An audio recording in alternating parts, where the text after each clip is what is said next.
Salam sejahtera buat kita semua dan selamat sore. Baiklah, hari ini kita akan masuk pada mata kuliah Teologi Perjanjian Baru 2 dengan dosen pengampu Bapak Dr. Ramli Harahap. Baiklah, di sini saya akan melaporkan laporan bacaan yaitu dengan judul apakah Yudaisme dan Helenisme merupakan dualisme yang antitetik dalam pemikiran Paulus? Oke, dalam pertemuan ini yang dibahas ialah mengenai Yudaisme dan Helenisme, di mana artikel ini membahas tentang sebuah ringkasan dan evaluasi dari antologi yang diedit oleh Cendekia Perjanjian Baru Denmark.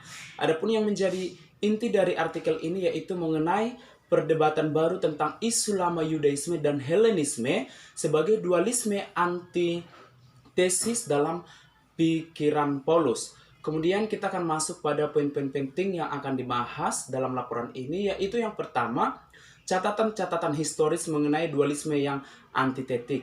Bagaimana sebenarnya yang dimaksud dengan hal ini?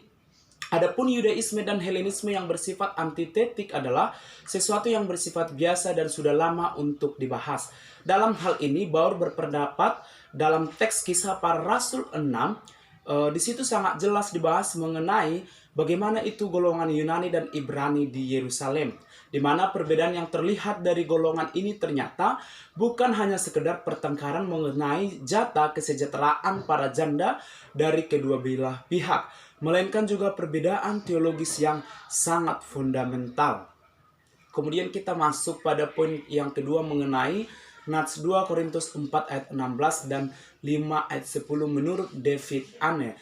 Dalam kitab 2 Korintus 4 ayat 16 sampai 5 ayat 10 di sini ternyata Paulus menggunakan campuran motif-motif antropologis dan eskatologis dari Helenisme, di mana keberbagian budaya yang melatar belakangi Nats ini membuat perikop ini pantas untuk menjadi ajang tes untuk menguji batas-batas pemahaman kita terhadap pemikiran Paulus. Apakah yang dipengaruhi oleh Yudaisme awal atau Helenisme?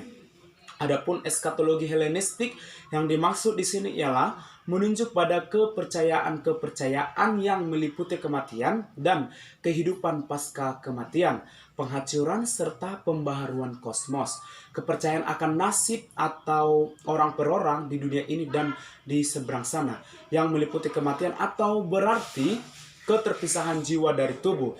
Adapun konsep-konsep yang bervariasi mengenai hidup sesudah mati dan keberadaan kekal dan batin dari batin manusia yang diistilahkan dengan psuchi atau jiwa atau nous atau akal. Nah, kita akan masuk pada poin selanjutnya yaitu ho exo anthropos dan ho exo atau anthropos yang terdapat dalam pasal 4 ayat 16. Nah, dalam 2 Korintus 4 ayat 16 dikatakan bahwa ho exo anthropos sebagai merosot, sedangkan ho exo dikatakan dibaharui dari hari ke hari.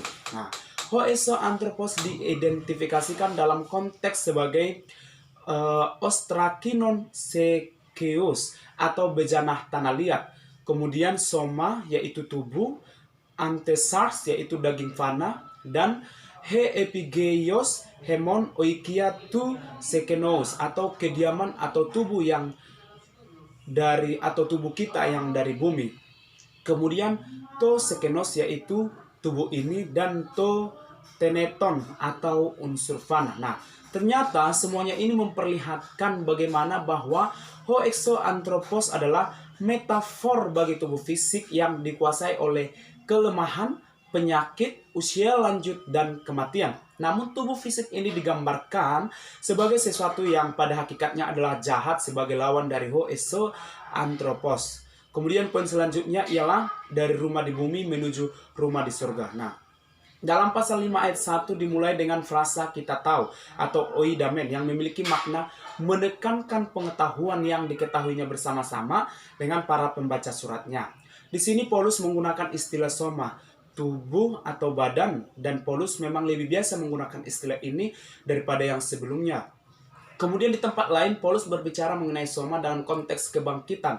Tetapi karena di sini konteks tersebut tidak ada, maka menurut Aune, soma pun harus diartikan sebagai early mortal existence atau makna ekomen sebaiknya diterjemahkan sebagai we already have, yang menandakan oikodome ek Teu yang merupakan kenyataan surgawi yang bermakna sebagai bangunan atau kediaman dari Allah. Kemudian meskipun kita tidak berpakaian, kita tidak kedapatan telanjang. Nah, hal ini merupakan terjemahan dari Aune yang berbeda dari terjemahan baru LAI. Sebab dengan demikian kita berpakaian dan tidak kedapatan telanjang. Nah, rumah itulah tubuh kita yang baru. Namun dalam hal ini Aune tidak menjelaskan mengapa ia menjelaskan demikian. Konsep telanjang ini merupakan sebuah metafor yang sering digunakan dalam literatur Yunani untuk menggambarkan jiwa yang meninggalkan tubuh kita ketika seseorang tersebut sudah meninggal dunia. Di mana ternyata Aune memperlihatkan bahwa orang percaya yang meninggal dunia menanggalkan tubuh fisiknya yang fana dan masuk ke dalam kediamannya yang baru di sorga. Dan bukan hanya itu saja, ternyata di sini Paulus juga mengatakan dan meyakini bahwa sesudah kematiannya ia berada di kediaman surgawi di hadapan hadirat ilahi. Kemudian kita masuk pada poin yang selanjutnya, yaitu di rumah atau endemin atau pergi dari rumah. Di sini eskatologi apokaliptik Yahudi dan Kristen biasanya melihat pengadilan terakhir sebagai berkaitan dengan keduanya. Tetapi beberapa mitologi Yunani mengenai perjalanan ke bawah bumi menggambarkan pengadilan individu segera sesudah ia meninggal. Di mana Paulus menekankan lokasi orang percaya yang telah meninggal di surga, tempat yang dianggap oleh orang Yunani dan Romawi sebagai tujuan jiwa sesudah jiwa terpisah dari tubuh. Jadi Aune secara keseluruhan menyimpulkan bahwa dalam nats ini adalah penekanan Paulus mengenai lokasi orang percaya yang telah meninggal di surga, tempat yang dianggap oleh orang Yunani dan Romawi sebagai tujuan jiwa sesudah jiwa terpisah dari tubuh. Demikian laporan dari saya. Terima kasih. Selamat sore.